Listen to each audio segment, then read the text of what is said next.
तर मंत्रालयातील कॅन्टीनमधील खाद्यपदार्थ एफडीए कडनं जप्त करण्यात आलेत।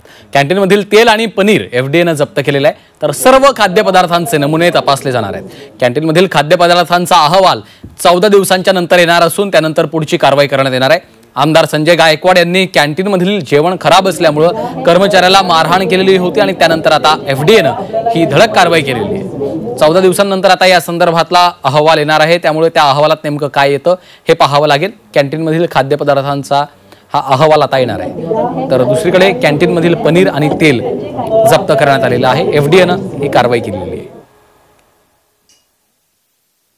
शिवसेनेचे आमदार संजय गायकवाड यांनी खराब जेवण दिल्याच्या कारणातून तिथल्या कर्मचाऱ्याला बेदम मारहाण केलेली आहे। त्यावर आता राजकीय वर्तुळातून देखील तीव्र प्रतिक्रिया उमटत आहेत।